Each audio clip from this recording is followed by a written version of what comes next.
Good evening, good evening, good evening, ladies and gentlemen. WeatherBrains episode 1019.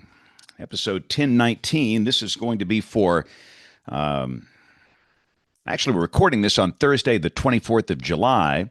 This will be for the following Monday, but got a Thursday night special here, and that we have a little schedule change here next week. For those that are new here, I typically take 3 vacation weeks a year, one in late June, one in late July, and the third at Christmas. So this should be our last Thursday night special until late December, and that's typically when we go through the Greg Carbon meteorological memories of the year. And before you know it, Christmas will be here. I was at Hobby Lobby. They've already got the Christmas stuff out. I like it. I like it a lot. All right. Let's get this thing started here. Um, And be aware, we may track. not have a guest, James, so it may be Uh, homegrown. Whoop. Okay. Well, hey, man, we're just Haven't homegrown haven't people heard here. from him today. So He announced it Well, on oh, he X. did. Good, good, good, Yeah. good. Well, I sent him the invite as soon as it came in. So good. That's good. all right. Well, let's get started. All right. Recorders are up. Here we go in five, four, three, two, one. You're listening to WeatherBrains. They're kind of a big deal. Weather Brains, episode 1019. 1019. This is for the 28th of July, 2025. However, we are actually recording this on the 24th of July. For those that are watching live, it is a Thursday night special. We change it up about 3 weeks a year when I take a little time off, and next week will be a vacation week for me. But we are delighted you're here on a Thursday night special, and I know that we've got a couple of folks that might be out, but I see a good congregation gathered here of weather geeks, dweebs, nerds, dorks, and weenies. Dr. James Adelot in Tulsa, Oklahoma, the chief weather weenie of this show. What an honor. When I I mean, said homegrown show, I thought I was going to have to come up with more puns to get more groaning going. Not really. oh boy. I, yeah. I should have had my button on the rim shot a lot quicker than that. Whenever James is speaking. But James is all decked out in the television clothes, so he must be on the news tonight, doing the news thing. As part of my new world, I do not, for the first time in 47 years, have to do the late news. For the first time in 47 years. Wow. My first late newscast was done in June. I will tell you the date. The first date I did a 10 o'clock newscast was June the 26th, 1978. Well, June know 26th, that. 1978. I was, of course, scared to death. But the Eyewitness News, TV 33, Tuscaloosa, WCFT, Eyewitness News. And it's been quite the journey, but we're kind of making a transition. And, Bill Murray, I guess we could talk about the Alabama Weather Network now, and that the cat is out of the bag, if you will. And we'll do that later in the show. We'll save that. But and let me just say I had something really cool that just happened to me, and I don't know why it touched me. I rarely just stop and thought about what just happened here. So I was stopping by the little Shell gas station by the TV station to get a Hunt Brothers pizza, okay?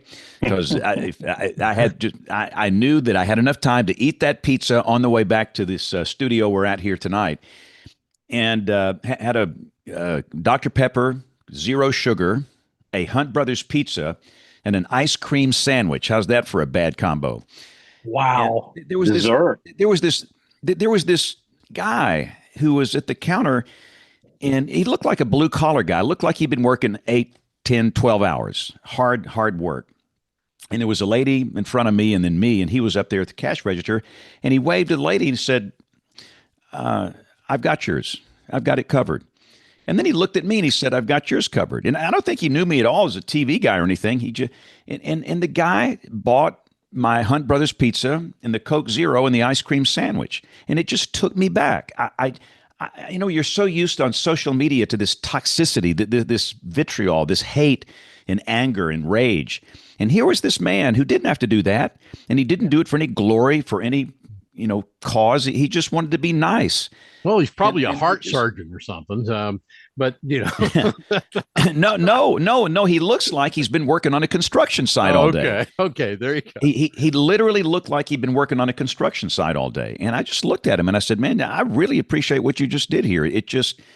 I just had to relish the moment because we have to remember that there are some really good people left in the world. Really good people left in the world. And that little random encounter in that gas station just reminded me of that. So, Troy Kimmel, I'm sorry. I didn't mean to get... Wait, did the guy did he not buy your Tums after that dinner? There's a better one. Yeah, I like it. Yeah, that'll be tomorrow. That's right. Thought you were going to tell us that he bought you a Jim's barbecue, the best food in Alabama. Yeah, you got that right. Now, if I was in Billingsley, if somebody bought me a Jim's barbecue, a big Jim, let me tell you what, I would relish that one forever. But the guy in the shell, listen, dinner, James. I'm starving. Oh, don't say it. But the Hunt Brothers pizza was great. I mean, goodness, they had just cooked it. I mean, it was good. I mean, it was top line Hunt Brothers tonight. It was good. Troy, how you doing? What's going on down there? I don't know how you manage it, man. I mean, I don't know how your stomach stands. I cannot eat pizza anymore. What? No, I can't. No, I just you don't want to be around me if I do. Developed late in life lactose intolerance. That's true. Wow. That's bad. See, we're learning a lot on this show that when we get out of the Monday night routine, we go off the rails here. I mean, wow. Well, now it did hit 100 degrees at Camp Mabry today, one of our urban heat island ASOS site here in Austin today. So that's the noteworthy thing from Austin, Texas, AT&T. The ID for that site. So, okay, I think it's pleasant here. I walked out of the TV station at 6:30, and I think it was 81, and that's a cold wave for Alabama in July. Yep, it's just incredibly nice here. But let's go up to John Gordon, the great one, the man with the ball of energy. The man that let me tell you what, you never want to follow this guy at a conference when you speak. You never want to follow him. You want to go early and let John be the closer. He's like in baseball. He's the closer. John, you're our closer. Oh, that's very kind to you, James. I don't want to speak after you. Likewise. I'll just tell you this, everybody. There's going to be a big flash flood event tonight in the Kansas City Topeka Metro. A fabulous discussion from WPC, Steve Klaubauer. Everyone should read that they just did an update.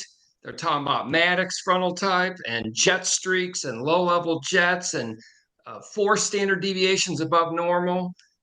On a weather show, it's nice to see weather, James Spann, real weather. Oh, man. So I would assume we have a flash flood watching effect here. We do. Goodness. All right. We'll be watching that as the evening progresses. But yeah, you talk about those Maddox frontal type heavy rain events. I've seen so many papers on those things over the years, but those can be really nasty. All right, let's go to Jen, who is in Ohio. Hello. The Arctic Circle, our northern correspondent. Yeah, it's actually good. It's 86 right now. So I'm warmer than You're you. warmer than we are. Yeah. Okay. And at some point, I have permission from Bill Murray. I have breaking news, and I'm going to share it tonight. So yeah, we may have to do it earlier than later. So I've written Evan again, and maybe we'll get him this time. But we may have to do it earlier. Wait a minute. Let's just do it right now here. Right. I mean, sounder. All right. Let's do it. Hang on. Here comes the sounder. All right. We interrupt this program for a CBS Radio Net Alert Bulletin. I have breaking news. I am selling my house and becoming a nomad. And she's not kidding. And I'm not kidding. If you can see behind me, for those who are just listening here, I have empty shelves. I have an empty living room. Most of my house has pretty much been moved out. And I made the decision about 6 weeks ago. I've been doing a lot of traveling and working on this on the Tornado Talk research, and we started with writing for the Ewan series, which we just released, and then we started moving into writing for this virtual tornado memorial. And it's just been really a neat process to go out and meet folks and go to the libraries and history centers. Well, what I'm doing though is I'm leaving my house empty for weeks, and I'm like, what if there's a leak? What if who's going to mow? It's just me. So I made the decision. I had been praying about it and took a huge step of faith. And I am selling the house and I'm not buying another house. And I'm just going to travel full time. I will, have breaks, staying with my mom and, hang out with friends or whatever. But I will pretty much Airbnb it or hotel it and just go to all the different libraries and history centers. And it's been a really neat process. It's been a lot, even when you take a step of faith, it doesn't mean it's going to be easy. It's been a lot. But I've been on the people movers, like the people mover at the airport. You're just trugging along and walking pretty fast. And I think the house will be on the market next week. And then there's already at least the realtor already has one person who's interested already. And so I think it'll be going pretty fast. And my goal is to be at the NWA in September, and I won't have a mortgage, and I'll just move forward and do this traveling. And what was neat today, I got an email, and we get these emails all the time, but it was an email today from a lady who had read one of our summaries for March 31st. And she said, I wanted to let you know my dad died in that event. And she gave me his name. And I wrote her back and I said, thank you so much for writing to us. And we can include that information. And I told her about the memorial. And I said, if you have a photo of him or any information, it's totally up to you if you'd like to share it. And she wrote me back and she goes, I do have some information. And she goes, I love the memorial. And it meant a lot to have that affirmation. Not everyone is going to embrace it, and that's okay. But for the most part, people do. And what we've seen is that they want their family members and friends and relatives to be remembered. And it means a lot. And I think it brings a lot of healing. So I'm very excited, but I'm also very scared at times to step out into this journey. I've had an overwhelmingly amount of support from everyone that I've talked to, from colleagues and the big person I needed to have the most support from was my mom, because I will be leaving her for an extended amount of time. But I will also be living with her for an extended amount of time at times when I come back home for the holidays. She's my biggest supporter, and I couldn't do it without her. So that's my breaking news, guys. It's a big step for me, and I've had great words from all of you. All my brains have been very supportive. So I just wanted to share that with the audience, and thank you to all the audience for your support. I think it's cool. And listen, you have to follow your passion in life. You have to follow your passion in life, what you've been called to do. And I think, Jen, you got a pretty good calling, and you got a pretty clear read on that right now, right? So I sure do. Yeah. And let me tell you this, James. I talked to Thomas Grzoulis a couple of weeks ago. We talked on the phone for an hour. And after my mom's support, having his support was like number two. And he was so cool. After I told him what was happening, he immediately went into saying, this library is great. You'll get a lot of information at libraries in Nebraska, Kansas. He started going through all his experiences 40 years ago. And then I talked to him briefly after that, and he said, it's like you're following in my footsteps. And I told him, I said, Tom, I could not do this, and Tornado Talk couldn't without what you did. His work is amazing, and he found the tornadoes. We're building upon that by finding the stories and finding the people that have been impacted. And what you'll do, you'll save this for generations to come, way past our generation, where, I have so many questions about events that happened in the 1930s and events that happened in the 1880s. And we just don't know. Nobody captured the history, and you're going to be able to do this. So this is a service to the entire weather enterprise and to humanity. So thanks for having the guts to do this. It takes guts. This ain't easy, Jen. It's not easy. Thank you, James. I appreciate that. No, I'm a little nervous, but I'm also very excited. I'm very happy on the road. And as you were talking about, your story, getting your food tonight, there are a lot of great people out there. And I find them when I'm out traveling and we, I get a chance to do these interviews, and they're in the history centers and genealogy centers. and libraries. And there's a lot of neat folks out there, and I'm excited to meet them and share their story. Well, awesome. We'll talk more about this as we go. So Rick Smith beat that story. Let's see if Rick can top that one, Jen. Man, I just think that's so awesome that you're able to do that, and how cool is it? And if you don't drive through Norman and stop by the Weather Center, it'd be very, very disappointing. No, I'll be there. I'll be there months probably. Yeah, well, you're welcome. We've got empty offices all over the building, so you can you can come join us. And I'm especially jealous when you said you don't have to mow anymore. That sounds wonderful. No mowing. This time of year. So I think it's very cool. So, and doing damage surveys, we're gathering science of the wind, estimated winds and things like that. But my favorite part, and I think the most valuable part in a lot of surveys, is talking to the people and getting those stories. So that's what you're doing is just so important. And it is such a natural next step beyond what Grisoulas did. So cool. So I can't top it. I'm just going to talk about how cool Jen is for 5 minutes. Thank you. You look up cool in the dictionary, it's got Jen's picture in there. Absolutely. But no, it's about people. That's it, and I feel the same way as Jen. And I look back on all of these events I've worked, and the numbers are important. I'm a numbers guy, but it's the faces, the names, the people that were impacted by tornadoes or floods or hurricanes or whatever. And it's very motivating for me. Once you get to know these people and know who they were and know their relatives and their surviving family members, and maybe what was going to happen with them in the rest of their life, we really don't know that. So it's very motivating for me. And so the more stories that like Jen can produce, the more motivated a lot of us get. So that's cool. All right, Bill Murray, we got a homegrown show here tonight. I'm afraid we do, James. I reached out again to Evan, and I'm not sure what the breakdown here is, but I sent to both email addresses that I have, and I'm not getting anything back. So not sure what's going on. If maybe What the time emails zone are is like, he in? I think he's in the central because I think he's here with us and close to us, near us. So I don't know what's falling through here, John. But well, he anyway. obviously he saw one of the shows and decided to run. I don't blame him. Well, he saw a previous episode.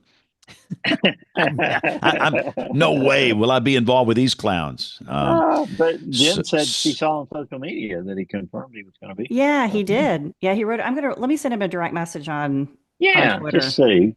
I sent him the invite twice, Jen. So maybe it's just falling through the cracks here somewhere. So, well, while we've got a second, Bill, let's talk about what we're doing here.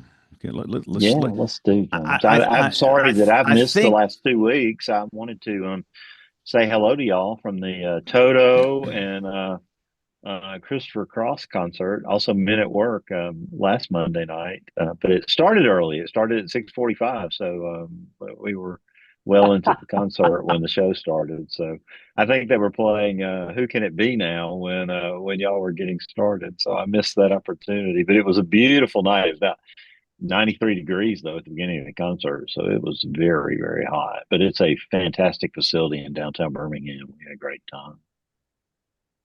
Well, so again, and I don't want to make the whole show about this, but we made an announcement here a few weeks ago about what I'm doing and you're doing. And we are going to try something a little different. And again, for those that are new here or don't know, I've been a traditional broadcast meteorologist since June 26, 1978. I remember the day I walked in that television station.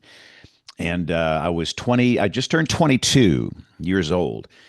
And that started this journey of 47 years. And understand, I'm still on the evening newscast. I'm still with the ABC affiliate here. I'm still the chief meteorologist. I'm on every night. I'm just not on the late news.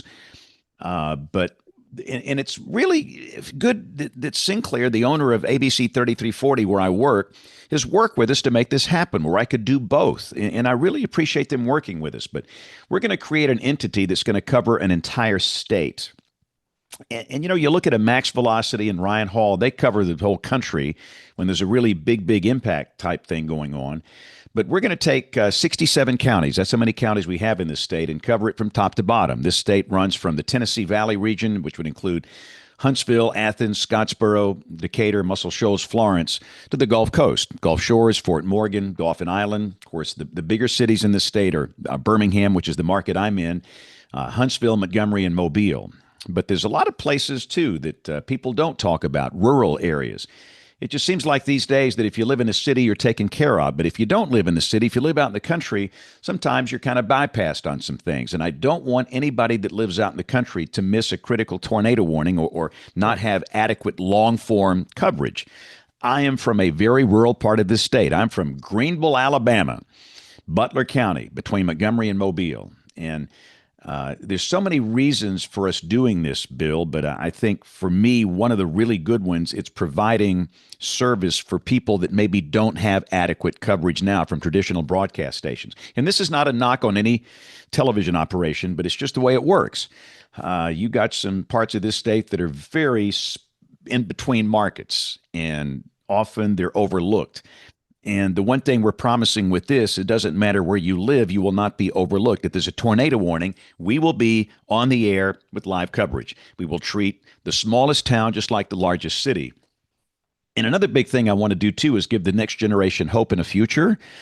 I see so many discouraged students that graduate with a degree in meteorology, atmospheric science, and they are interested in what I've done for 47 years.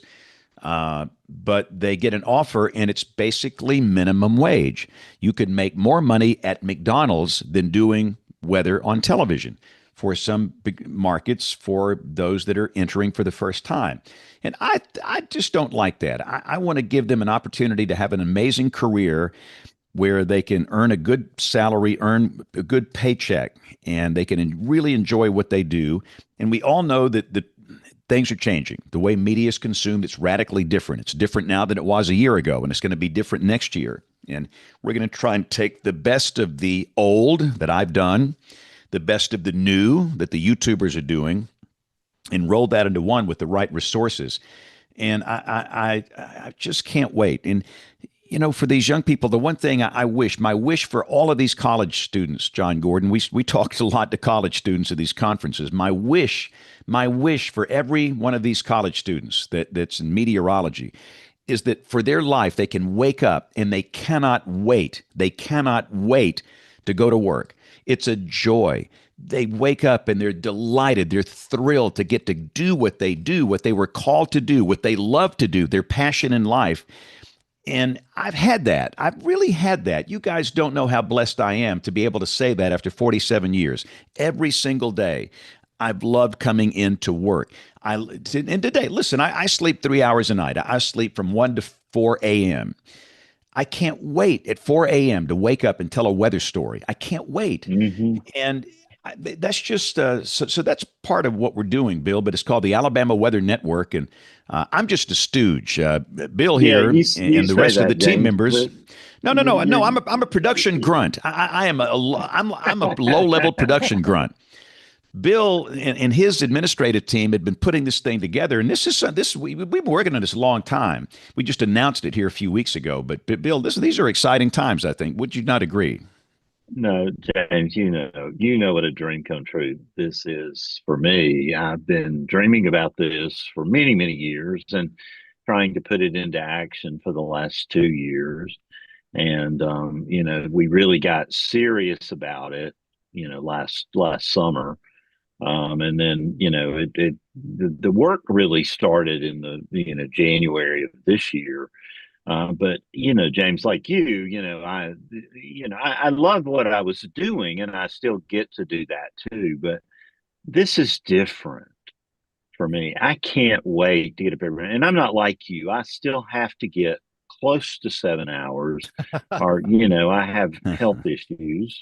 I have headaches and things that pop up, and so I have to kind of plan my day a little better than you. But if I could be like you, James, and sleep 3 or 4 hours a night, that's what I do, because that's a wasted 3 or 4 hours that I'm losing.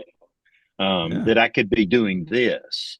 I get up every day, and half of the last 7 months, and drive down here and plan and put things together. And I'm getting to work side by side with this incredible young man, Drew McCombs, who has, just proven, I tell people, you obviously are the reason, James Spann, that we're here.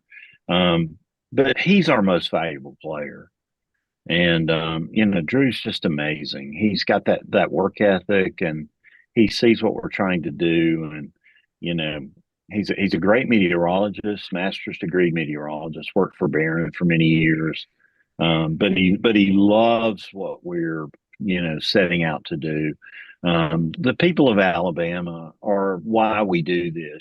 Some people said to me today, "Oh, you got to do this. You're going to make lots of money." And I'm like, this is not about the money. This is about every single one of the 5.2 million people that live in Alabama. For each and every one of us. And it starts with you, James. We're doing this because we care about each and every one of these people. It's about saving one life, or making life more convenient, or in our case, the blue sky days, making their lives better. We're about to announce a really incredible partnership that highlights, one component of our state that is really understated. We can't talk about it just yet, but we're going to get to talk about it every hour, 24 hours a day, and tell their story. And, that's because that opens up opportunities for our citizens in Alabama, to help them get better jobs, to help them provide for their families. Because what we've seen is that when we provide people with, the tools and resources they need, they can do anything. And that means educationally or with weather. If we arm them with knowledge and apps and, the right tools, they can make the decisions to protect their families, and to provide for their families. And that's what we want to do, And I just am just blown away and humbled by this opportunity. People stop by every day. We're building out our set, and they come poke their head in, and they're like, this is amazing. Because, we've got the latest, greatest technology and all of these things, because we want to have every tool. We want to have every resource, the cameras, the field reporters, the sky watchers, in every single part of Alabama, the user generated content that James commands is unbelievable. We all line up every day to send him sunset photos and anything interesting about the atmosphere. And so do most of the other 5.2 million people that live in our state. And that's just gold, because in many of those photographs, there's educational opportunities, sometimes to combat ignorance, unfortunately, and in most cases to just, help people understand this wonderful, magnificent atmosphere we live in. Because I think that's one of the big things for me, Bill, is the fact that we're going to have some help. People don't know this. If you ever watch, our tornado coverage, I'm trying to manage all of this content that's coming in. I have nobody to help me. And during a typical tornado day, I will receive over 10,000, and this is not an exaggeration, 10,000 images and videos. I look at one and 5 more come in. And I'm honored. I'm honored that everybody sends these things to me. I really am. But with the team now, I'll be able to have somebody that can take this and process it and find the things that I miss. I got video of a tornado down here, and people will do something when you've got video where you show radar. I've seen some TV guys, they stand in front of radar for 10 hours. And the truth is, that's not what people are looking for. It's boring. They're not going to. That's not it anymore. I don't care if you got super Doppler Woppler 10,000 with the whatever you can do. It doesn't matter. It doesn't matter. Nothing beats the stuff in the field. That's why these YouTube guys are so successful. They've got multiple streams going on at the same time constantly, and there's always something interesting there. And we'll have that too, but just with this UGC stuff, this user-generated content, it's mind-boggling the stuff that we'll be able to get on very quickly and process very quickly in real time. So that's one of the most exciting things for me, is having this big staff within that room during tornado events and other high-impact events like hurricanes. So your head would explode if you had to process what I'm having to process in real time. And understand, and James Adelot and Troy, you guys understand this because you do the same thing. You're trying to tell a coherent story, and you have this overload of information. Not only do you have 10,000 videos and images coming in, you're managing a Slack chats, National Weather Service chat sessions with 5 different offices. And then we've got a Slack session with our sky watchers, and all the data's coming in over there.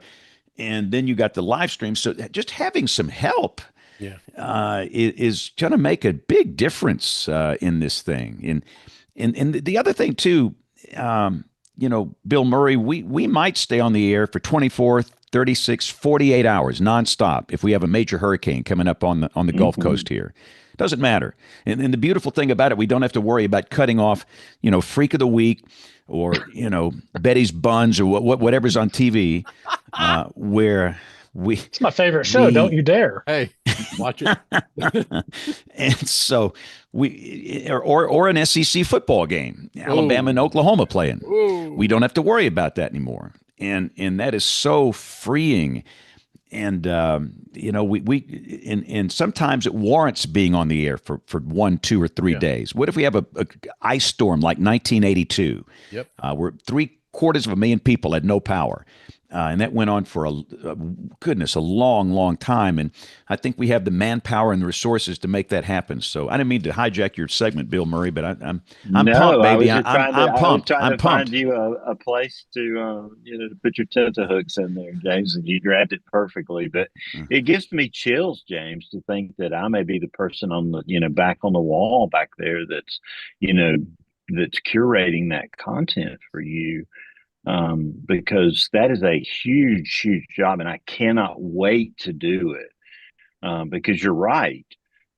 Those people that send that information, those skywatchers that take the time and the responsibility to do that, they deserve to be recognized for that. And it is a gold mine of information.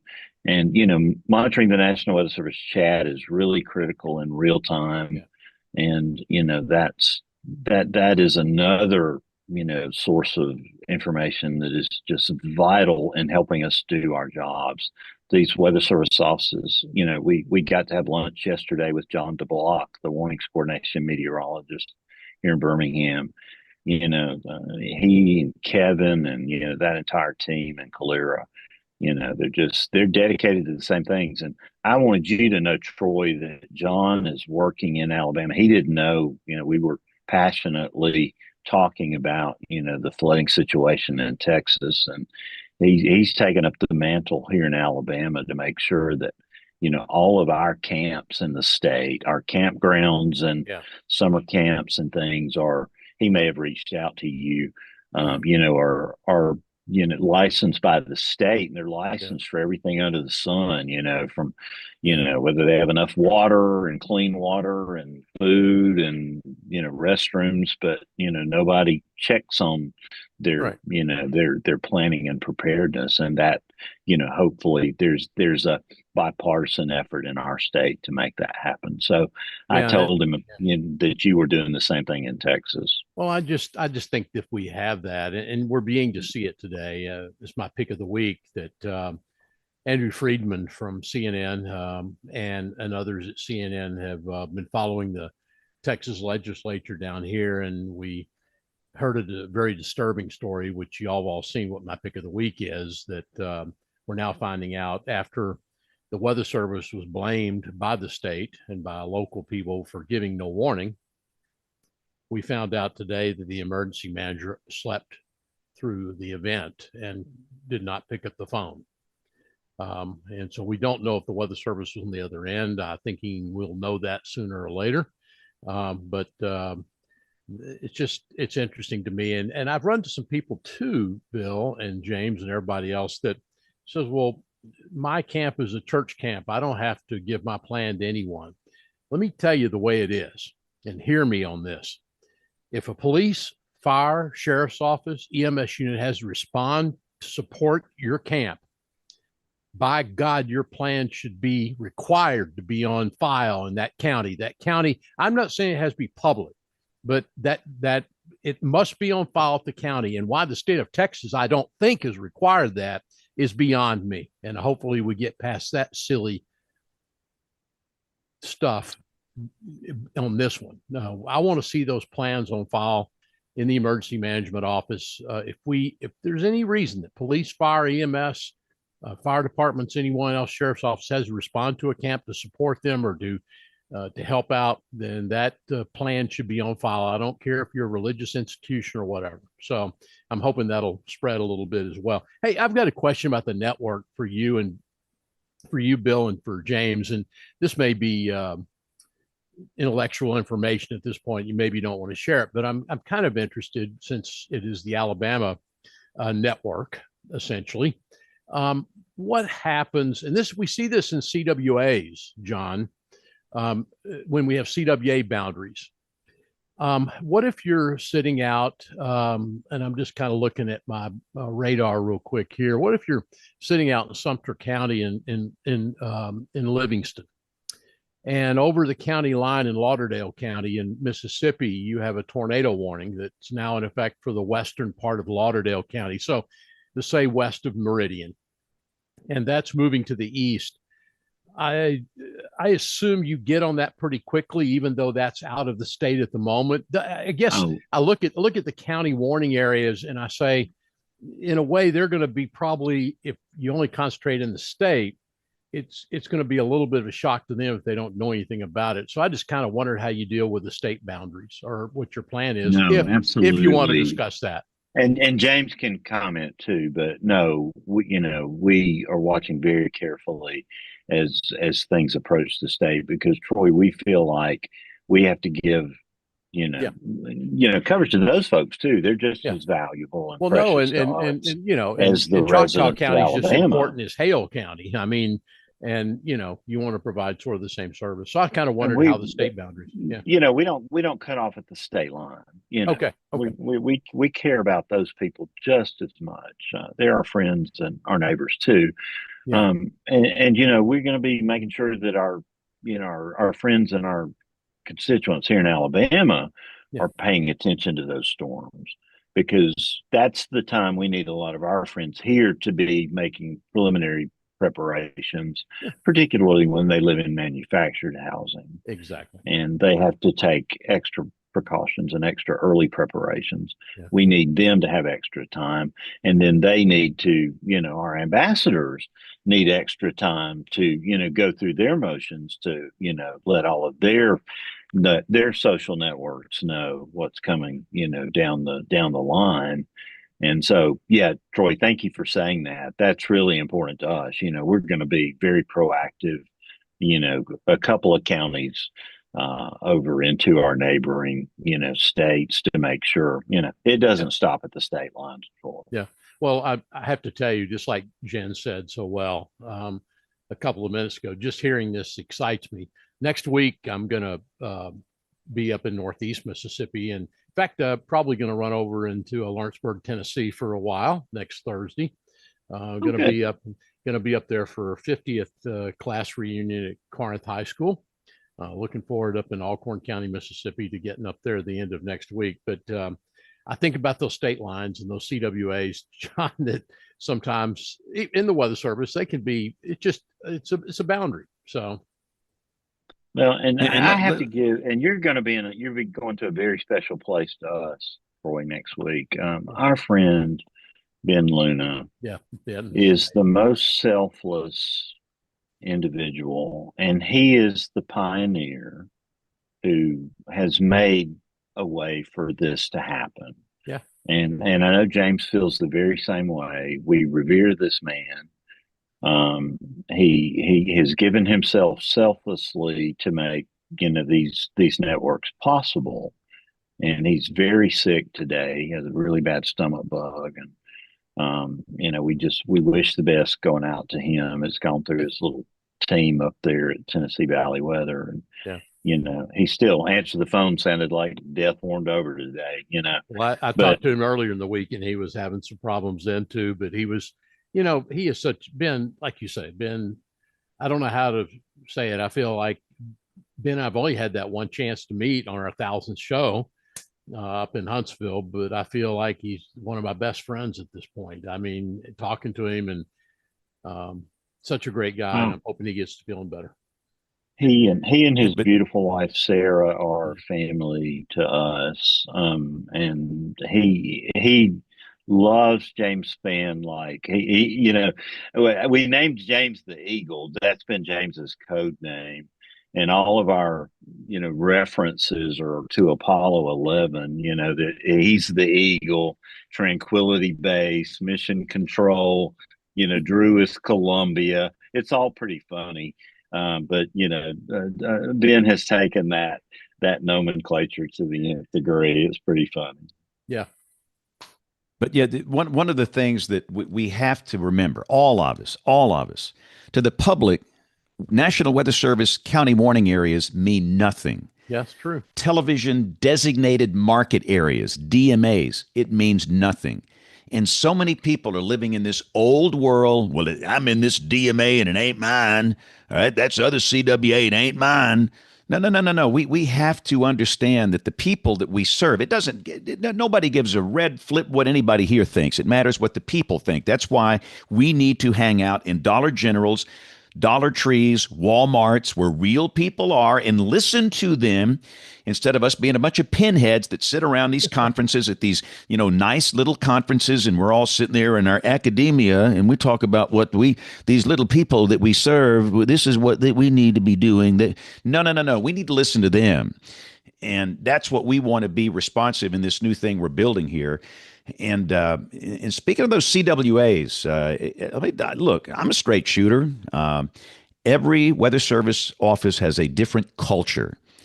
Every Weather Service office has a different philosophy.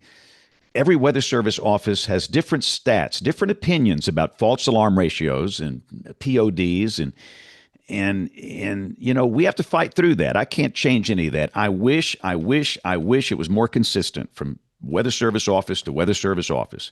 You will have some very bizarre looking maps where you got a tornado warning here. The minute it crosses the CWA, there's no tornado warning.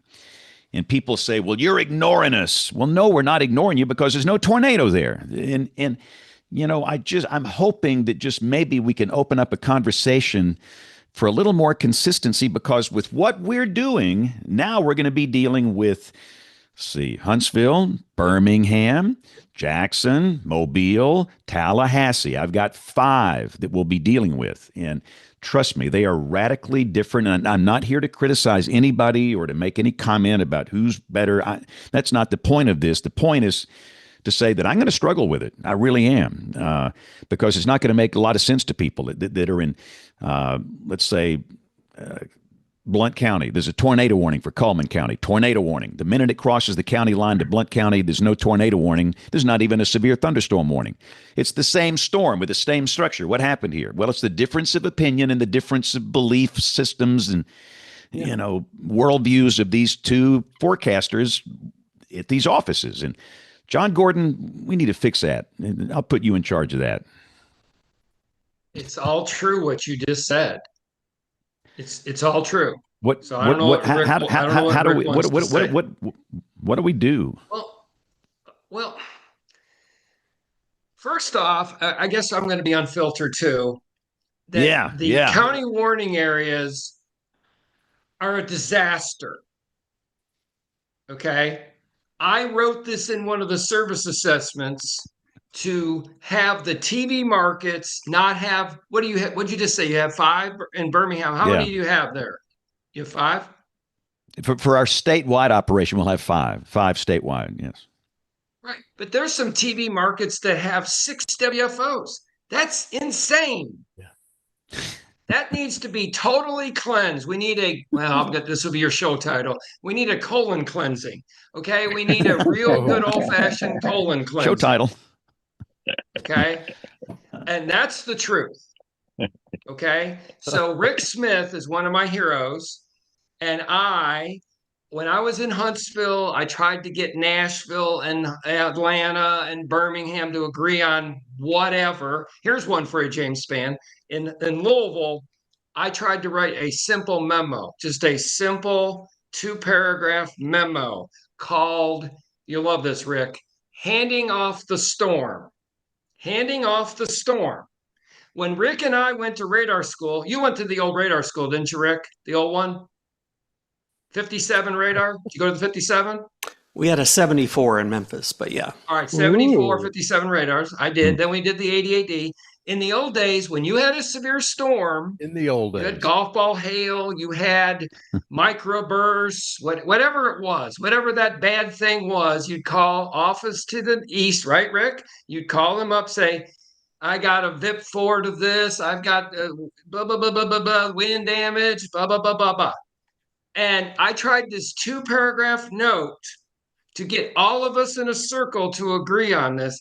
And I better not say which office, but a certain office gave me hell over this and said that John Gordon's trying to dictate the Weather Service and this is an outrage and this should not be happening. We are I think Rick will like this. We're very consistent at being inconsistent. And again, I know Rick, I'd love to hear Rick's thoughts on this. I know he can't say much, but come on. We're unfiltered, Rick. Go ahead. Well, John's got an advantage over me, but I mean, you're all right. I mean, you've got 122 offices. You've got people, personalities. You've got people with different levels of experience, interest, passion, whatever. Their 18th midnight shift in a row, and they're tired. I mean, you're dealing with people here on both sides of this. So there are issues with these boundary crossers, and they've been testing in the hazardous weather test bed. Eventually it's going to have to be where if we've got a storm in Lincoln County, Oklahoma, moving along the turnpike, that we are able to just draw the warning into Creek County, Oklahoma, up the turnpike instead of having this artificial boundary. Now, there's huge political implications, internal political implications with that. It's a big issue. And I mean, at our office, we work very hard to hand off the storm between us and Fort Worth, between us and Tulsa. There are still those uncomfortable situations where a storm's coming at you from someone else's CWA and they don't have a warning.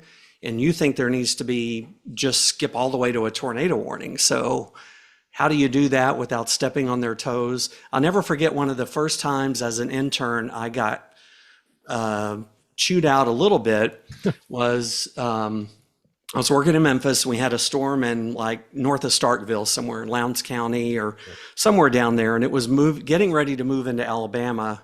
And I forgot what exactly I did. But I talked about the storm. Whoever the Sioux was in Birmingham at that time called me on the phone and was not happy with the way I worded it because it made them look. It didn't fit with what they were thinking the storm was going to. Yes, that's it. That didn't fit with what the storm was going to do. I'm seeing the name in the chat there, so I won't say it out loud. Anyway, so that kind of thing happens. Say it out loud. No. Like there's a storm in the far eastern part of someone's CWA and it's moving into our area. They don't have any kind of warning on it. So we have to do things like a rapidly intensifying thunderstorm. It will move across the state line into Ellis County or whatever county. So anyway, I could ramble on and on, but it's definitely an issue. The only way you're ever going to really fix it is to just have regional warning centers or have, God forbid, one center somewhere that's issuing all the warnings. I don't think any of us want that, but there's got to be a better way to do it. I mean, the whole collaboration thing between Weather Service offices, that's challenging, whether you're talking about a freeze warning or a tornado warning or whatever. It's people, it's individuals, it's egos, it's experience, and Yeah, Well, I don't see it going away.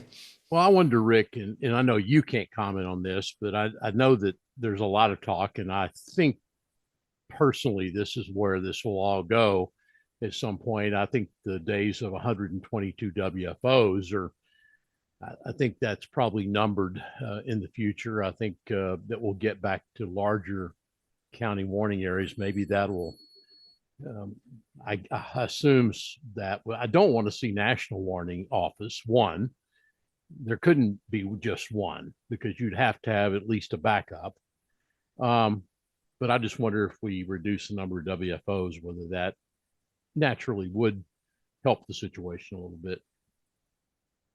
Well, and again, in my opinion, it's just we're all unhinged here. I just think there's got to be some way to where we get over these hurt feelings. Listen, you need to check your feelings at the door when you come to work in this business. It's not about you. It's not about you. It's about serving the people. That's it. Yeah. And many times I need to be corrected. Somebody needs to stand me up and say, wait a minute, what you're doing here is wrong. Let me help you be better. And I'm honored when people do that. And you can't even hurt my feelings because, as you know, I have no feelings left to hurt. None. Zero. I've been doing this 47 years. And I see a lot of people within the Weather Service structure where they get their feelings hurt. And we just got to move past that. When it comes to this life-threatening stuff, it's not about your feelings. It's about working together as an enterprise to be better at in messaging and communicating about events that can kill somebody. And so I'll stop talking before I get in trouble. But it's a battle. And John, go. Okay, so let me just follow up what Rick said. So I had some very candid discussions with the Ohio Valley offices, the ones in a circle, Tennessee, Ohio Valley. And I said, if any of my guys ever screw you that are putting in a collaboration for a headline, you call me 24 hours a day. I'll, by God, fix this. All right. And I told them all, you should be the same way. We should be held accountable to the taxpayer. I told them, anytime my boss, you're pissed off about anything we did, you call me anytime. That's what it will take, Rick Smith. The regional and national headquarters never called me. All right. They should. I should be held accountable like James Spinn. Bring it on. I got tough skin too. Bring it on. If we're not providing innovative customer service, we deserve this. Okay. Because in the old days, Rick Smith, you know what we used to do? We picked up the bloody phone. We picked up the phone and coordinated headlines. And I don't remember many problems back in the late 80s, early 90s. But this I don't want to talk to anyone. I go, it's called a phone. I know this may hurt your brain. But Alexander Graham Bell did this once. He did, so use the phone, collaborate a well-coordinated thing. By the way, WPC today coordinated with Kansas City and Topeka. They have a great, great product. It's pouring east of Kansas City right now. It's not good. It's not good. So if you don't want to be held accountable, then we're going to have national centers, Rick Smith. We're going to. That's my humble opinion. Unhinged there, James Spann. And for those of you just tuning in, I'm on John's side. We agree. If he's yelling Rick Smith's name, I don't want you to think he's coming after me. So, okay. Go, John, go. No, this is good stuff. And I didn't mean to open up a can of worms here. So you can't get a better WCM than Rick Smith. Amen. I agree. So I wanted to shift. We touched on this, Troy, but let's move back to what's happened out there in Texas, the things we've learned about the flooding situation today. So I sense that government officials are still blaming the National Weather Service even today. No, that has that dropped off. That was a tenet of the first couple of press conferences, and frankly, I think it was gaslighting. I think there were some local people, my gut feel, just watching it that day and the next day as they knew, wow, this is not good locally. And we've got to somehow, and it got silly on that Saturday. I mean, it really got silly in those press conferences. And the state needed to stay away from that. They unfortunately initially got involved in it, but really they haven't that much. I'm hearing there's some people not real pleased with me on the way I spoke out, but I still to this day stand behind the Weather Service. I'm hoping, as I've said on this show in the last few weeks, James, that the station log will be FOIA'd and we will find out who was contacted and who wasn't. But that's a process. But I still fully support the men and women at the National Weather Service office in Austin, San Antonio. Are they perfect? They'll tell you they're not. But there's not a person on this show that's perfect. And we're not always going to be perfect. And what are we trying to do? We're not trying to crucify anybody, but we're trying to make sure the damn thing doesn't happen again. That's what the bottom line is. That's the bottom line. We can't have this. We cannot have this happening. And I go back.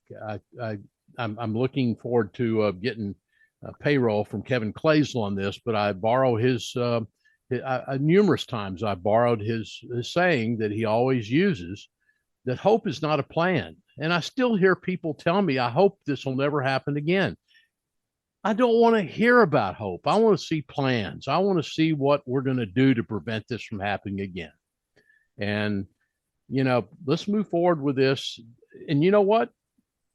That investigation may not be easy for some folks, but we've got to discover what happened here. So we just do not have it happen again, period. And I really didn't want to talk about it much, right after it happened, because the funerals have not even been conducted. Bodies haven't been recovered yet.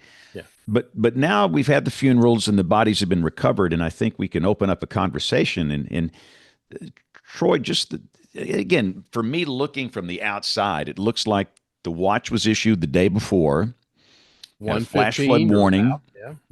Yeah, had a flash flood warning. By the way, and another thing too, James, is, and I'm getting sick of this, Rick and John will know where I'm coming from, and everybody on the panel will know. But that watch had, I think maybe it was 4 to 6 or maybe 5 to 7 inches of rain may occur. That was in the watch. Folks, 4 to 6 or 5 to 7 inches of rain has killed people in the Texas Hill Country. Anywhere else it was. So that's a bunch of BS. So don't tell me you didn't have a warning and you didn't have a watch. And if it was a little heavier, then it was a little heavier. They should have been on the alert from the moment that watch was issued. So that is another point. We had with the first flash flood warning that came out a little after midnight. About how many hours was that before the actual event happened? I think where those kids were killed. Okay, it was 1:14 or whatever in the morning when the warning came out. And then that warning was escalated by the Weather Service in several cases up until about 4:15 or though. I think the 4 to 5 to 6 o'clock hour was the most critical. I'll tell you one thing I think we have talked about this as well. We've got to, if we have the tools, be able to use them. The code red is apparently used in Kirk County, but as the audio released from someone in IT in the county, they released this audio that a firefighter is calling in to Sheriff's Department dispatch. All of you may have heard it, and said, please, there are people flowing down the river screaming. We can't do anything about it.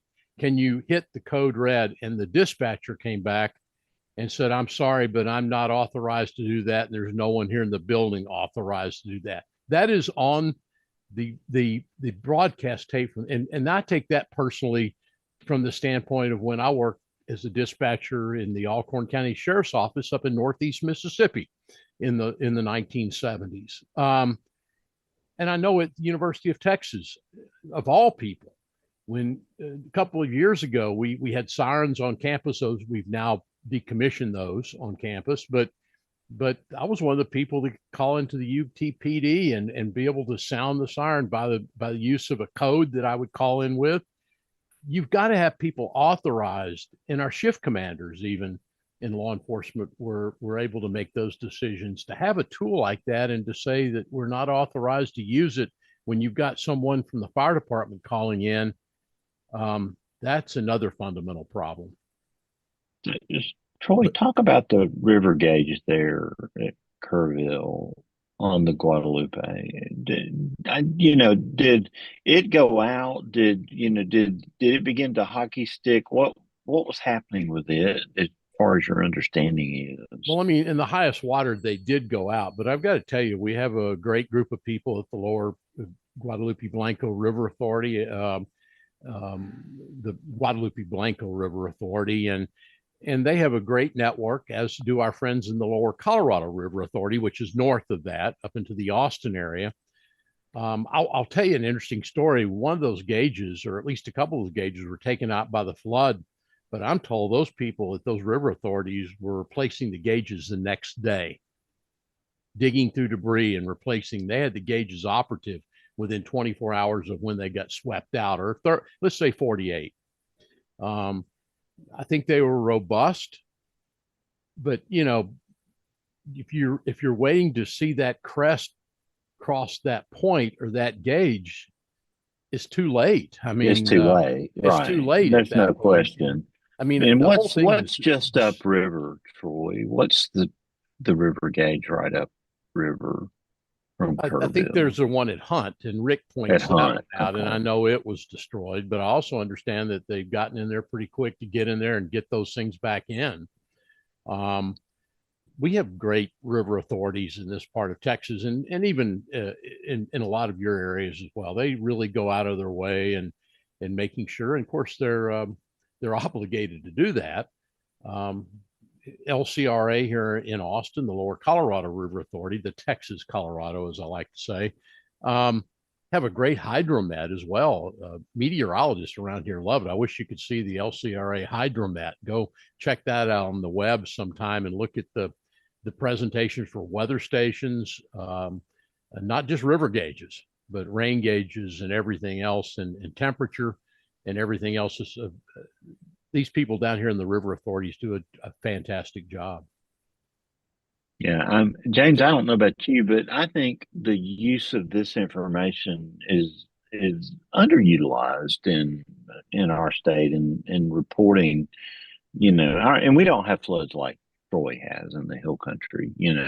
We're fishing people out of flooded roads, cars. But our farmers, and our ranchers do deal with flooding, and I know they know how to read and understand these things, but I think that we've got the ability to see some of these river gauges, and I'm excited to kind of show some of that information so the rest of some of our citizens understand how that works, so they can be better educated in that hydrology process. Because one thing, James, we have with our new venture is we have the gift of time. National Water Center, right down the road. That's good. And we've got the time to educate, and the time to spend time talking about things, and I'm looking forward to that. One thing that John points out so well too, and I think this is, I forgot it, but I mean, it was when I was running around in Guam. Some of you remember that this was not the first major disaster to have occurred in this part of Texas. A couple of weeks before, when I was in Guam out there, we had, what was it, John? You have it in the chat. 12 died in San Antonio, high water. Folks, right. One of the big issues down here is that area between Austin and San Antonio, where urbanization is so critical in this, combined with the hill country to the west, those river valleys, subsoil limestone layers, and how quickly that water runs off. But two major events in the course of a month. But Troy, let me go back to one more few questions about the early morning, these warnings. So apparently they didn't hear the warnings. Is that known that they had no way of hearing the warnings? I assume they had no weather radio. Well, no weather radio has a Kerrville transmitter.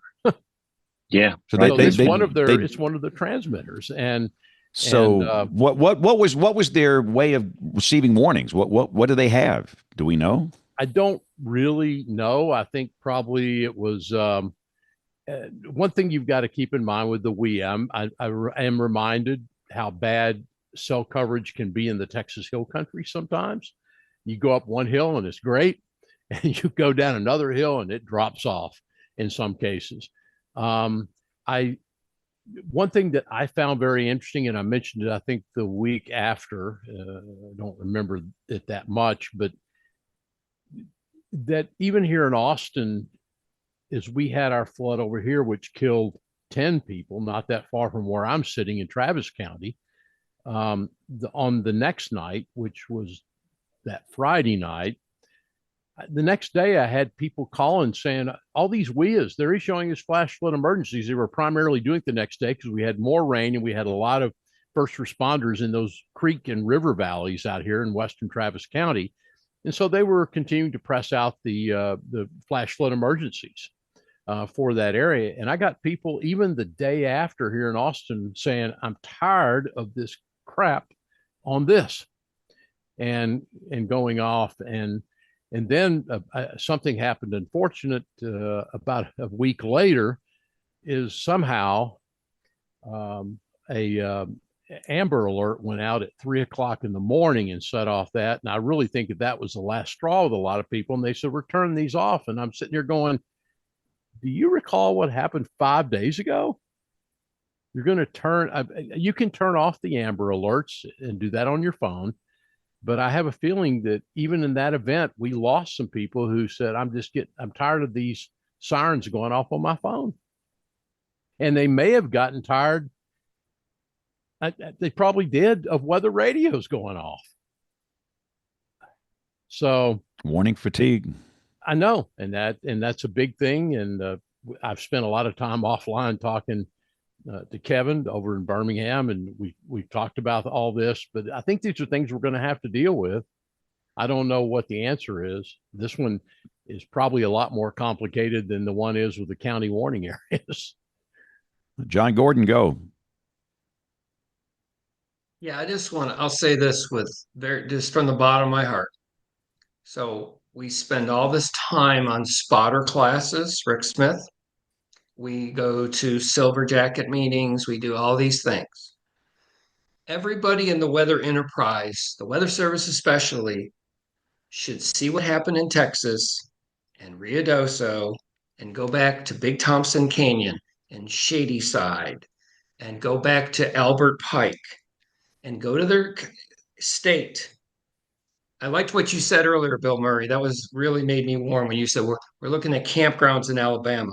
Everyone should be looking at where is a good place or a bad place, depending on your words, of a flash flood, and start taking action of preparedness. One of my heroes, James Spann, you remind me a lot of Neil Frank. Neil Frank. Oh, he was the greatest. He's the greatest. Yeah.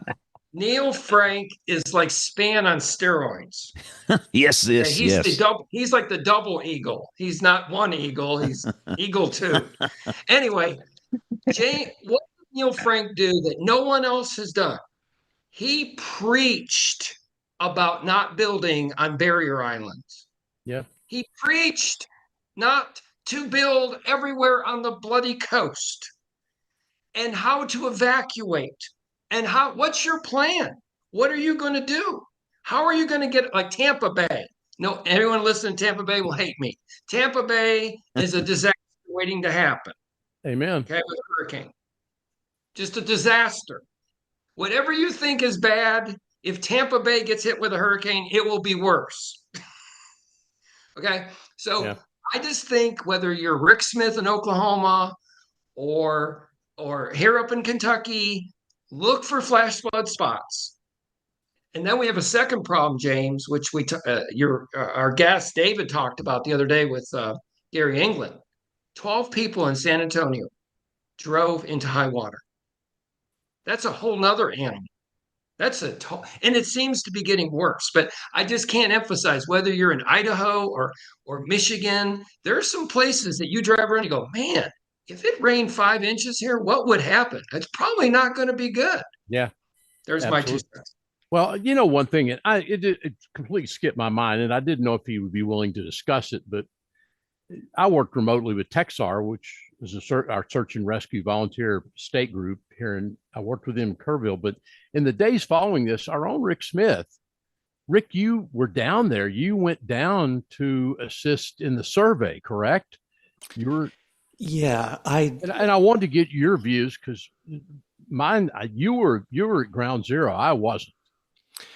Yeah, I played a super tiny role in this. There were so many people that have helped the office down there, but I got to go down for 3 days last week and kind of go along on surveys. Never done a flood survey in my life. And this was a heck of a one to start off on. First of all, I got to visit with some of the people at the New Braunfels office down there, and they're doing pretty good. They appreciate all the support. They can feel the love and the support from all the weather community. And it's just, the media moves on after about a week of covering stuff. There's another story. So, I mean, they're still covering it, but not like they were. But, the people down there, everybody down there, including the Weather Service, is going to need support for a long time, because this is a life-changing event, whether you were in a flood, or you were forecasting the flood, or you were surveying the flood, or whatever. So, but yeah, I got to go down, and we had 2 teams out doing surveys Wednesday through Friday of last week. And man, I've never stood in damage like that. I've never stood in areas where you're standing, and this was 2 weeks after the flooding happened. So we're standing on this bridge in this peaceful area. It's beautiful, this gentle bubbling stream under a bridge there. And then you look up at the trees and see the debris line, where debris was 30 feet up in the tree. And you think that the water was 5 times taller than I was, raging, full of debris, cars, who knows what was in the water just 2 weeks before. And it was just like humbling, awe-inspiring. I've done tornado surveys a lot, and I've never seen anything like that. I mean, it was just overwhelming. And still seeing the search and recovery efforts going on. We saw teams from literally from all over the United States. I met somebody from a team in New York City that was there. We saw Nashville, we saw Kansas City, and we saw them actively on boats, in rivers, with dogs, with teams still out doing active recovery. And one spot we stopped, and this is the one that made an impression on me, was there was clearly something going on. This was, I forgot, it was near Kerrville, but it was outside of town. And it was a spot in the river where crews, and this is kind of morbid to talk about, but they look in certain areas where the river makes sudden turns, S-curves, things like that, places where debris might capture or gather. So this was one of those places. And I saw in the distance some crews, a crew of about 8 to 10 people in their helmets, diligently working all in one spot. And then the eeriest thing was you heard a dog barking. And the dogs that are out there with them, that's their signal that they've, identified something. And oddly enough, I did training for the survey teams, not knowing I was going out, on kind of the mental health aspects and critical incident stress. And one of the things I urged was, don't look at what you don't need to see. Well, there I was standing on this bridge looking at what I didn't need to see. It was just captivating to see these teams working, and it was god-awful hot and humid, and the mosquitoes were unlike anything I've ever seen. I wish I had taken my bug spray. And these guys, men and women, are out there in full gear for hours on end, digging in the mud and the gravel and cutting trees. And it was just, I'll never forget that. So I could go on and on. I played a tiny role, but I was honored to be able to go and visit the office, hang out with them a little bit. But man, just to see the scope. I mean, a tornado is a narrow path. It's there for a few minutes. It's a point in a storm. This, just seeing the extent that the flooding was, you could see the high water marks. And we had a 15-foot measuring staff that we were using on the survey. And I've got pictures where we needed one almost double. Well, we needed some, in some cases, twice that long, because we couldn't even measure the high water marks everywhere. So got to stand at got to is not the proper way to say it, but stood in one of the RV parks, the Blue Oak RV Park there in Kerrville. 28 RVs were there. People were sleeping. Every one of them was swept away. It was just like an EF5 tornado had gone through, and everything was gone. So I could go on, but it was, I'm glad I got to do it, but it's the experience I'll never forget, for sure. It reminds me, Rick, of John Patton, who was our John was our station hydrologist at New Braunfels for many years. John is passed now, but if you remember Awesome Power, I think that was the name of the movie. Yep. And he stood there with that staff at that low water crossing where that church bus was swept in. And I just remember him doing that. And we lost John a number of years ago, but you saying that reminds me of that. Yeah. But let just keep everybody down there in your thoughts and prayers. There's still teams. I mean, thank goodness the missing number is down to, I think, 2 now. That's too many, but they're going to keep working until they find every single person. But yeah, so I'm planning on doing a kind of a presentation for our staff next week, because I don't think nobody in our office has ever experienced anything like that. And there's certainly some applications of things that happen in the New Braunfels office that could transfer to our office, even if it's not a 30-foot wall of water. Important things like keeping logs of phone calls, incoming and outgoing, is critical. The importance of having a chronology of the products as soon after the event as you can, because what I learned was the chronology of products made it all the way to the highest levels of government by Saturday morning. Yep. And that helped to craft the message. And that's why you didn't hear for very long this bashing of the Weather Service. There was extensive behind the scenes effort to make sure that wasn't the case. So anyway, and on Thursday when I was down there, Ken Graham did a staff meeting for the office, kind of just him with the staff of the office. So I was honored to be able to sit in on that too. So just it's going to be a forever thing with some of those people down there.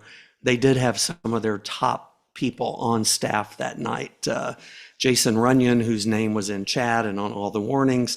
And then another forecaster, and Tori, you know his name, I'm sure, but he's been there 38 years. And he was on shift that night. So you couldn't have had a better combo of people.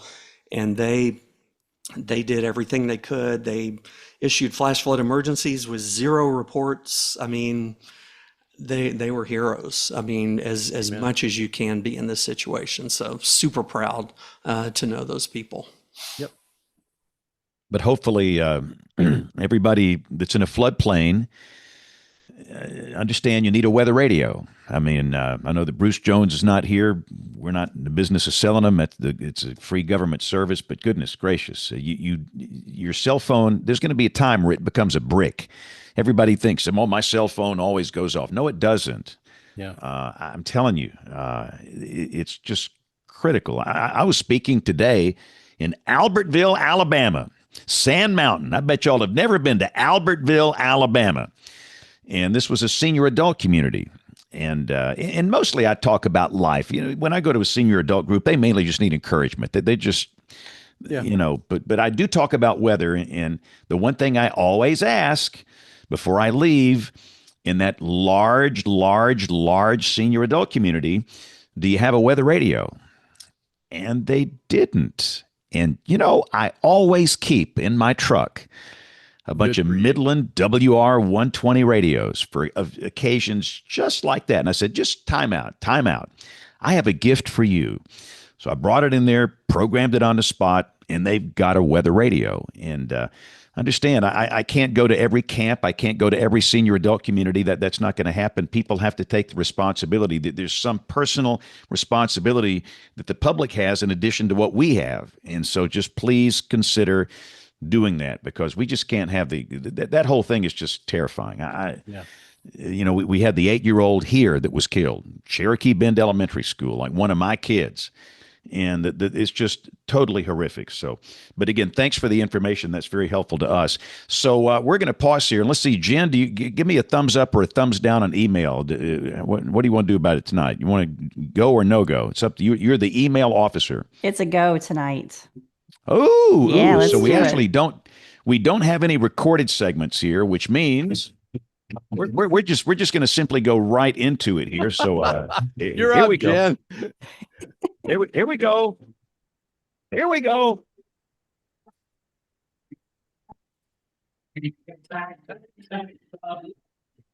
All right. So I do have a couple of emails here that I want to go back and look at. And this one actually is a comment from show 1016.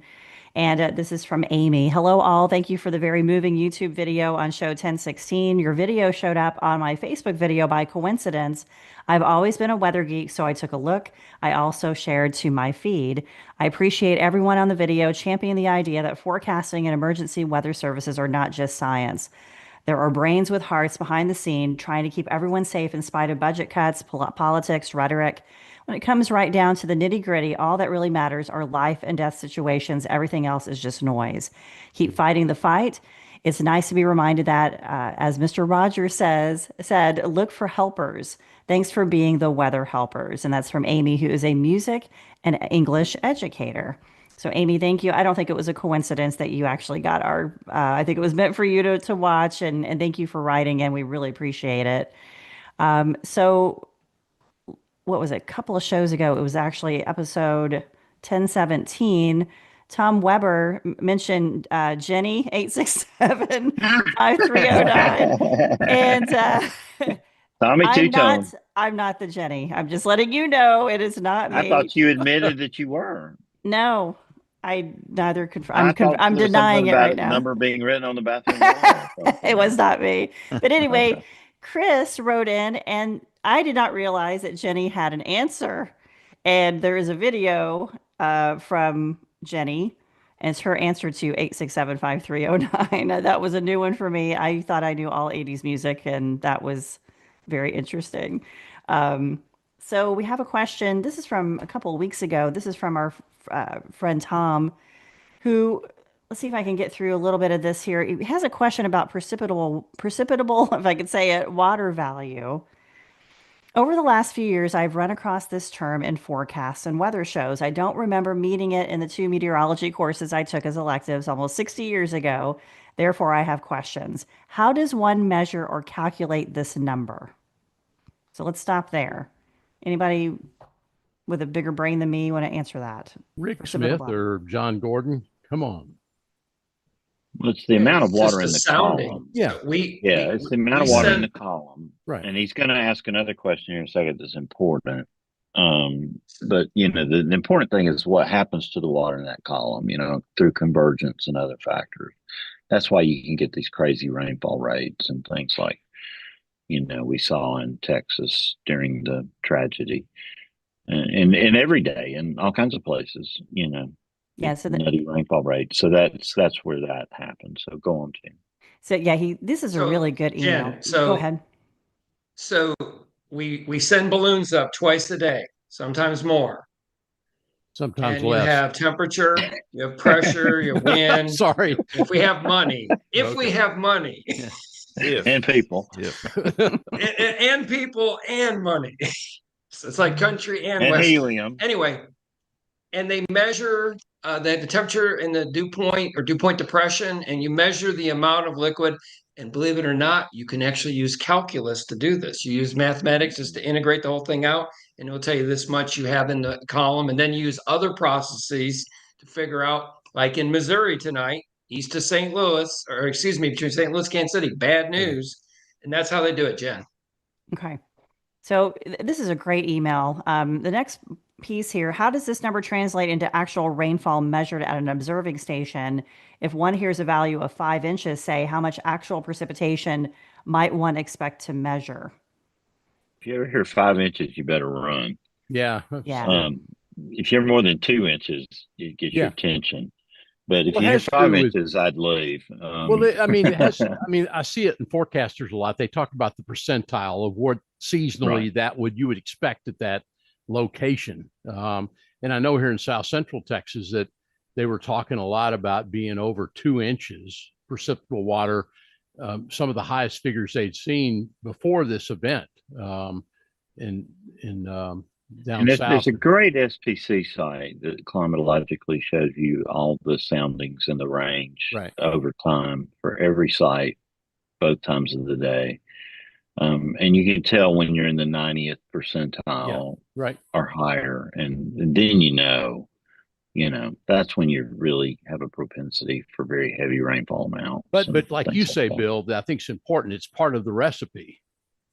Right. It doesn't necessarily No. mean that it's going to happen. Right. It's one of the ingredients, and if the other atmospheric things are present, lift and this sort of thing, and you can get that to begin to find its way to the ground, then you got problems. I guess it's kind of like CAPE with energy. You've got that reservoir of ingredients there, and if you can get the right thing or wrong things to happen, then you could. Right.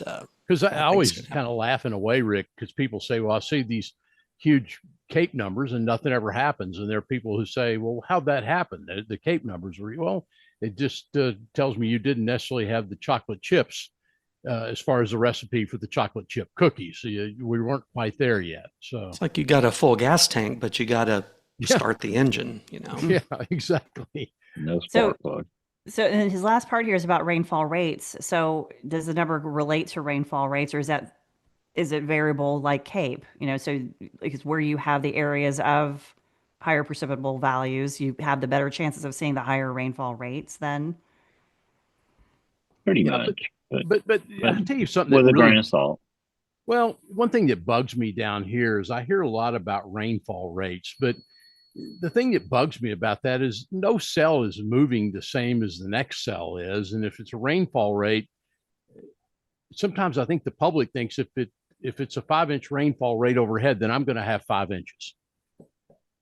I see that in a lot of people. They say, and that's not necessarily the case, depending on the forward movement of the cell. And I'd rather know what's hitting the ground. I mean, I'd like to know. It may only rain for 15 minutes. Yeah, really. We discourage.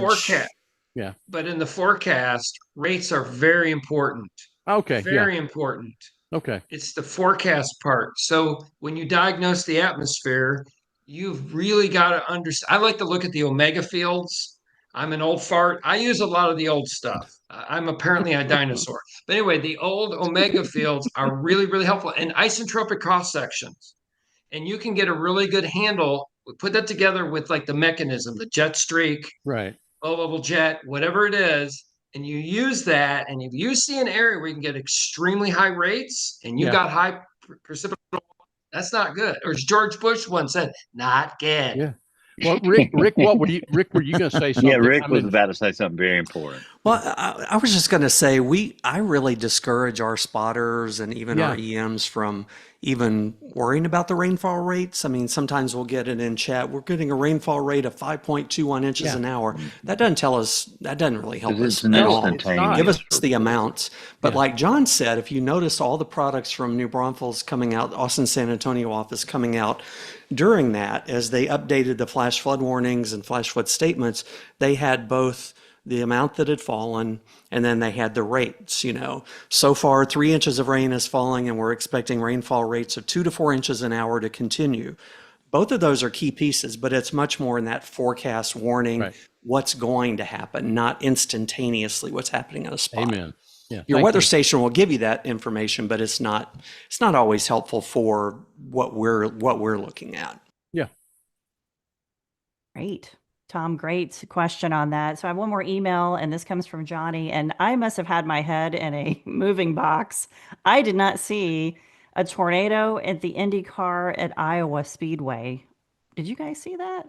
I did not see that. He wrote this on July 16th. I recall something, but yeah. So anyway, his question was, where would you go to take shelter when you're at a racetrack? He's actually taken his family to Talladega, so he's curious about that.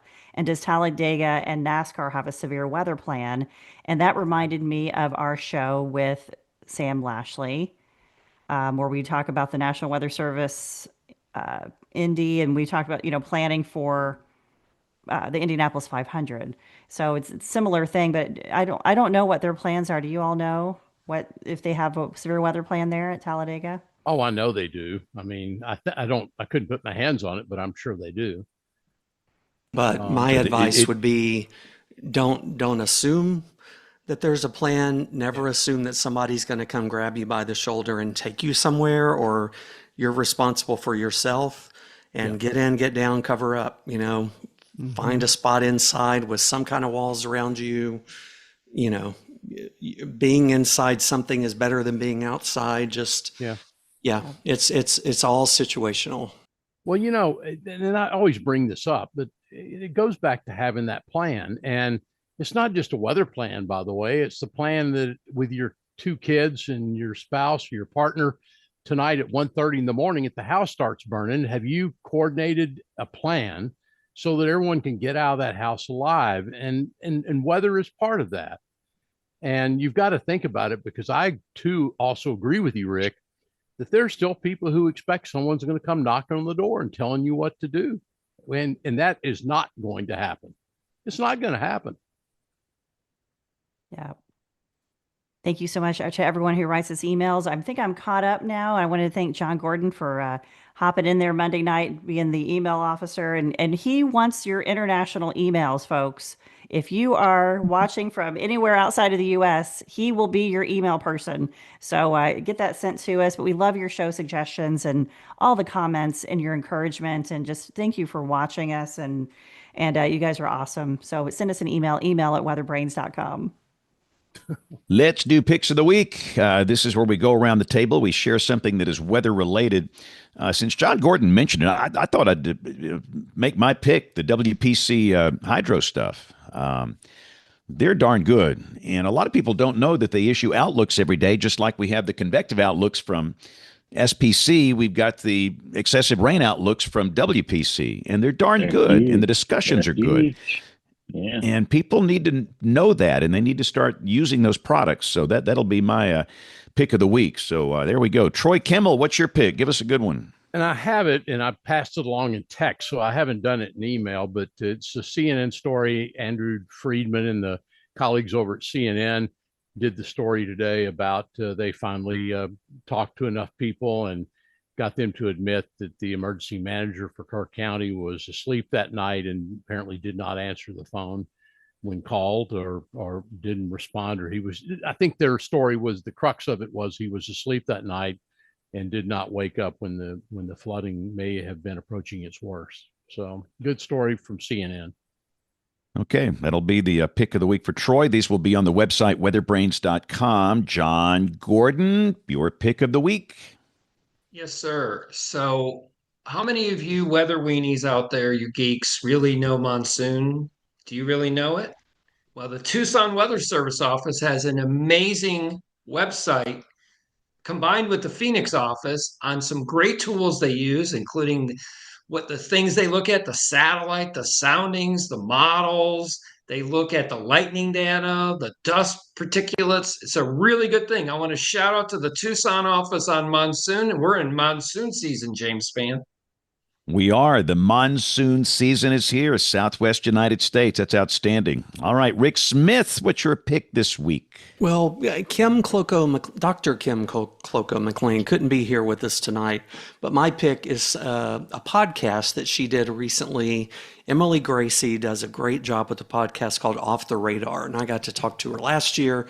Kim did a great interview, and it's about the flooding in Texas, but leave it to Kim to make it a very in-depth, thoughtful discussion of the human side of things.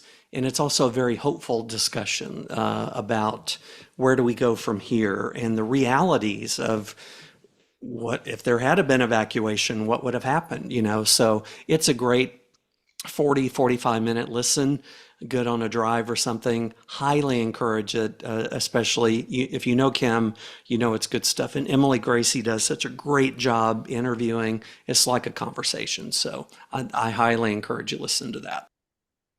I think she works for Sinclair, the company I work for on the television side, and she does do a very good job with that. So that's a great pick. Thank you, Rick. All right, Jen, the floor belongs to you, ma'am. What's your pick of the week?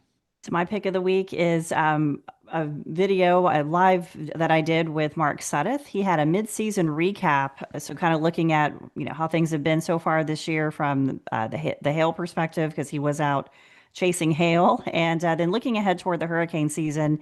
And he had me on to talk about the tornadoes so far this year. And then I got a really awesome opportunity to share about my new adventure coming up, and had me on for about an hour just chit-chatting with him and CJ. So my link is for that episode, which is about mid-July we did that.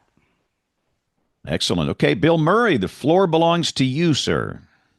Yeah, James, I just talked to Evan for several minutes, and it is totally my fault. We moved the show, but I did not have his phone number, and I did not tell him. So anyway, Evan is on for next week. So we're going to have Evan next Monday night. I had a great conversation with him. Super, super nice young man. And he said we should have exchanged phone numbers earlier, and we should have. We would have avoided that problem. But been a little busy around these parts, these 16-hour days for the last 6 months. Finally caught up with me, but I apologize to him and got him all rescheduled for next Monday night. So we will get to talk to him at that time, James. Okay, and I'm going to use the sounding climatology page from the SPC. I know we've used that before, but it probably, James, at this point was 10, 15 years ago. So I think it's definitely worth the reprise, especially in light of our fantastic question tonight from one of our listeners. That SPC climatology page comes in great handy. You just have to go up there and change it to your location.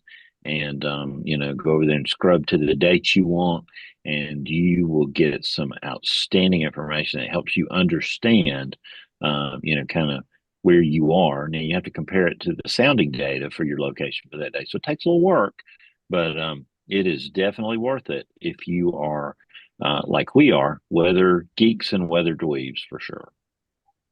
Awesome. So for those that are, and by the way, I love the show title, colon cleansing. That's outstanding. I mean, this is a good one. So again, we're for those that are watching live, this is a Thursday night special. The audio podcast will be out on the Monday night, the 28th. The next show will be on Monday night, August 4th. Again, we're just glad you're here. If you want to get in touch with us, the email address, Jen is our official email at weatherbrains.com. We get some really good emails, and we'd love to hear from you, and we answer all of them as best we can. But thanks. We're typically on the air Monday nights, typically 7 o'clock Central, 8 o'clock Eastern. Again, the next Monday night show will be on August the 4th. So if you watch, listen, thank you. We're honored you're part of our family. On behalf of the entire WeatherBrains crew, I'm James Spann. Thanks for listening. Have a great week, and God bless. All right, Good to see everybody. Missed y'all the last 2 weeks. weeks. Yeah.